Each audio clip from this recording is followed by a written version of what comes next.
This church is a historic church, and the building is quite old. And that means that it needs to have significant repairs. So this is about more than just the building. It's about more than just the people in the building. It's about everything that also symbolizes for the greater good and for social justice. For more than 200 years, the congregation of All Souls Church Unitarian in Washington, D.C. inspired hope for our families and our community. This building, the third site for our church, was completed in 1924 at an intersection of three busy streetcar suburbs: Columbia Heights, Adams Morgan, and Mount Pleasant became three vibrant communities filled with families from across the world.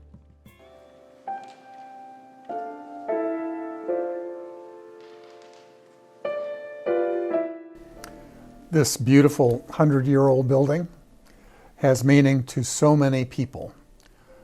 People who have been congregants here over many, many years, people who are congregants here now.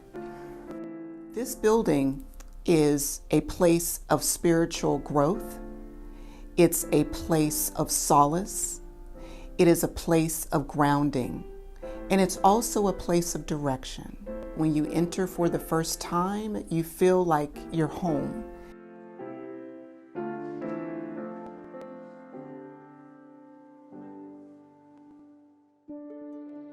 Many people are attracted to All Souls because of the social justice work we have done and are doing for voting rights and voter mobilization. The Unitarian Universalist Association has a nationwide effort called UU the Vote. We were initially invited to come do work in North Carolina by Reverend William Barber and answered that call and created partnerships with both organizations and Unitarian Universalist congregations in North Carolina. One of the strongest projects is our Migrant Solidarity Team, and we formed many partnerships with other congregations, helped to start an ongoing group of more than 70 congregations called the Congregation Action Network. Denise Woods is one of our most passionate leaders. Start an organization called Food Justice DMV, delivered groceries and diapers and personal products to impacted families in the community, in particular families that have been left out of the other support systems. All Souls Church here in DC and Unitarian Universalism generally has been on the forefront of most of the major social movements in the United States. Social justice and being a religion that's engaged with this world, the making of justice, has been part of the identity of All Souls from its very beginning.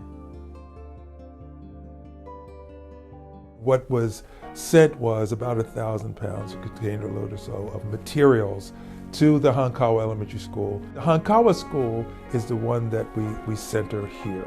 It's where these drawings were done. They came back to the church, I think in 1947. Some of them are done in crayon. Some of them are done in watercolor. Some of them are calligraphic in their nature. Some of them are pencil work. They're done by children who imagine what their life was like, what life could be, and what life could be in relationship to the United States. So these works are superiorly important to the ministry of All Souls Church. One of the reasons I wanted to take this job was because of All Souls' unique placement within the UU community as a multiracial congregation and a historic congregation. We have a very robust RE program. We have 120 kids registered for RE.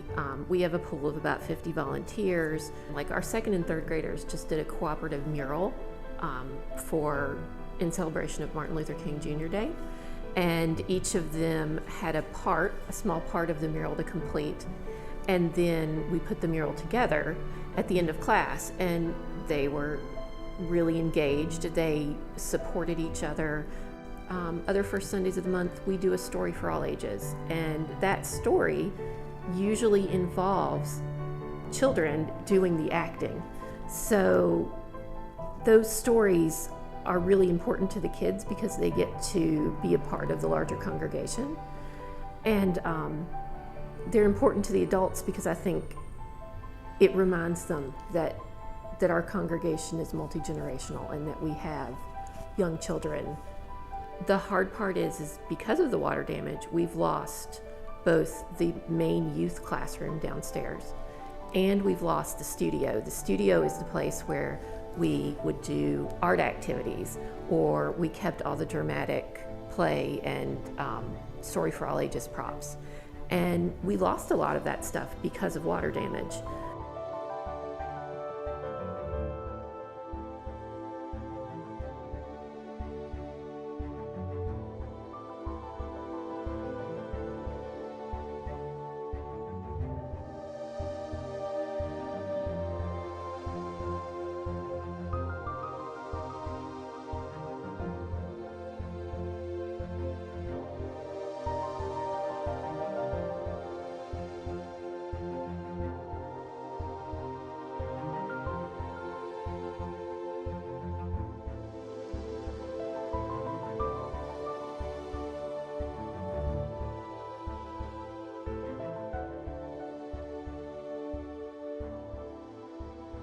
It is our responsibility to make sure that those repairs are done in a sustainable way so that the spiritual health of this place is truly reflected in not only the building, the pristineness of the grounds, the care that's given to the rooms that are in the church, the care that's given to the sanctuary.